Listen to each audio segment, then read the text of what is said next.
सरकार की अग्निपथ योजना के खिलाफ आवाज उठाई जा रही है। इसी कड़ी में आम आदमी पार्टी का मानना है कि भारत सरकार को अपने इस फैसले को बदलकर सेना के 2 लाख रिक्त पदों पर पूर्व की प्रक्रिया के अनुरूप भर्ती शुरू करनी चाहिए थी और देश के वीर नौजवानों को पूरे समय तक सेवा का अवसर प्रदान करने का निर्णय लागू करना चाहिए।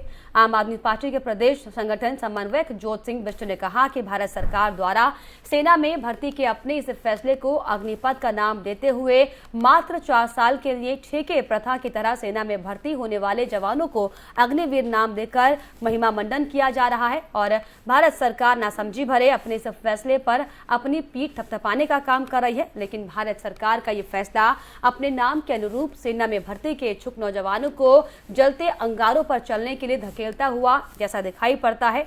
उन्होंने कहा कि देश में आजादी के 75 साल में ऐसा पहली बार दिखाई दे रहा है जब भारत सरकार ने 46,000 पदों पर भर्ती निकाली और उसके खिलाफ देश के अनेकों शहरों में नौजवान सड़कों पर उतर आए हैं।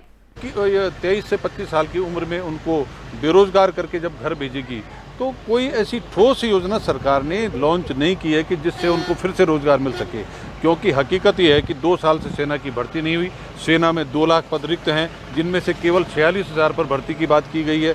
पैरामिलिट्री फोर्सेज में 1 लाख से अधिक पद रिक्त हैं, उनकी भर्ती की बात भी नहीं हो रही है। तो सरकार पैसा बचाने के लिए बजट में 63,000 करोड़ की कटौती करती है। सेना के बजट में सरकार अगर ईमानदार होती, देश की सीमाओं के प्रति जिम्मेदारी से सोचती, तो उनको कटौती करने के बजाय 1 लाख करोड़ का बजट लागू करके जो 2 लाख रिक्त पद हैं उनमें नियमित भर्ती करके और पूर्णकालिक रोजगार देना चाहिए था। आम आदमी पार्टी की मांग है कि ठेका प्रथा में सेना में भर्ती करने के बजाय नौजवानों को पूर्णकालिक रूप से सैनिक के रूप में काम करने का मौका दिया जाए। हमारी दूसरी मांग ये है कि जो 63,000 करोड़ की कटौती रक्षा बजट में की गई है उसमें कटौती खत्म करते हुए 1 लाख करोड़ का पैकेज सेना को दिया जाए और नौजवानों को सेना में भर्ती किया जाए। हम अगर सरकार इस बात को नहीं मानती है तो फिर कल हमारा जो विचार मंथन शिविर है उस पर चर्चा करने के बाद फैसला करेंगे कि पार्टी इस फैसले के खिलाफ पूरे देश में क्या करेगी। कि 23 से 25 चलिए आगे बढ़ेंगे बड़ी खबर की ओर। प्रति व्यक्ति आय में हिमाचल से फिर पिछड़ा उत्तराखंड की प्रति व्यक्ति आय 1,96,282 रुपए, तो वहीं हिमाचल की आपको बताएं कि प्रति व्यक्ति आय जो है 2,01,854 रुपए है। हिमाचल के बेहतर वित्तीय प्रबंधन और तेज आर्थिक विकास आपको बताएं कि बताई जा रही इसकी वजह। इसके अलावा साल 2020 और 21 में भी उत्तराखंड से आगे था हिमाचल प्रदेश। आर्थिक सर्वेक्षण रिपोर्ट में यह बड़ा खुलासा हुआ है।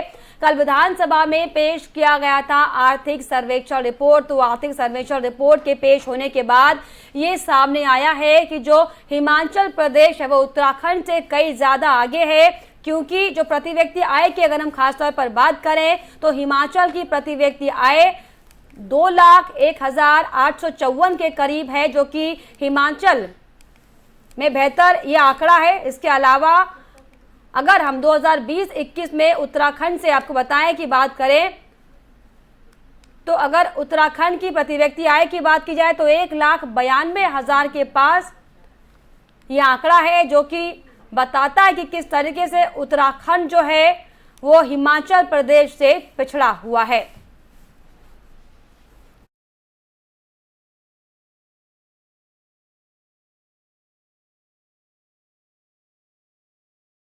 वहीं वन निगम अध्यक्ष कैलाश घेतोड़ी पूर्व विधायक सुरेश राठौड़ के फार्म हाउस पहुंचे, जहां पर सुरेश राठौड़ ने अपने फार्म हाउस पर उनका स्वागत व सम्मान किया। इस अवसर पर पूर्व हरिद्वार मेयर मनोज गर्ग ने भी कैलाश घेतोड़ी को फूल मालाएं पहनाकर उनका स्वागत किया है। वहीं पूर्व मेयर मनोज गर्ग ने कहा कि प्रत्येक कार्यकर्ता लक्ष्मण है, भरत है और कभी कभी राम के साथ शत्रुघ्न भी हैं, जो हर मुश्किल से उबरकर बड़ी शालीनता के साथ अपना काम करते हैं।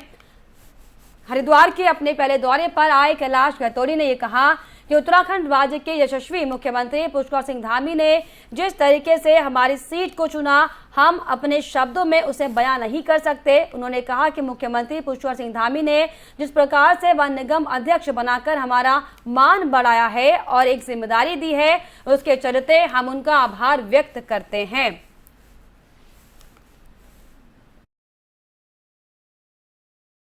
हम सौभाग्यशाली हैं कि मुख्यमंत्री जी ने मेरी सीट को चुना मेरे आग्रह को स्वीकार किया और वास्तव में उस क्षेत्र को ज़रूरत थी और इस प्रदेश को ज़रूरत थी माननीय मुख्यमंत्री जी की, और ऐसी घटना घटी और हमारा सौभाग्य के रूप में घटना परिवर्तित हुई।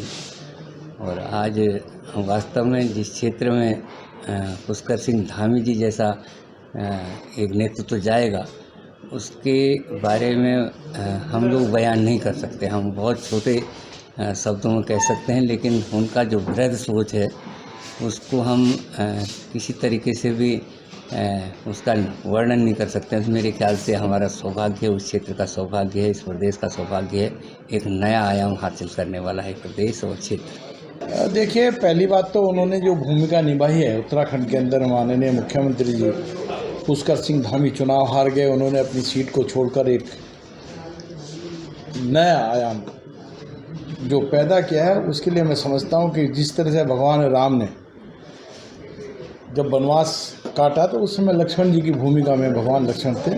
तो मैं निश्चित रूप से आज राम राज्य की बात करते हैं तो राम राज्य के रूप में हम राम के रूप में पुष्कर को तो लक्ष्मण के रूप में कैलाश गैथोड़ी को इसलिए देखते हैं क्योंकि उनकी त्याग तपस्या वो अटूट है, श्रद्धा है, भक्ति है, भाव है, समर्पण है, पार्टी के प्रति प्रेम है। तो और 94% मतों से उनके साथ रहकर जिताकर लाना, तो हमारा मन था कि हमारे पुराने पिछले 5 वर्षों से हम साथ साथ विधायक बने, मेरे सहयोगी भी रहे, मित्र भी रहे और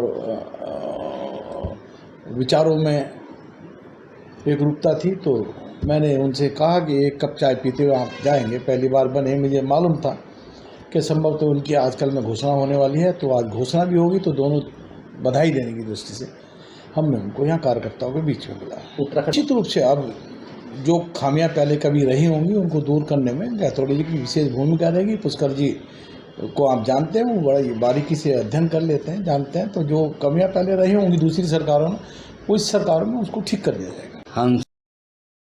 और यहाँ पर रुक रहे एक और छोटे से ब्रेक के लिए।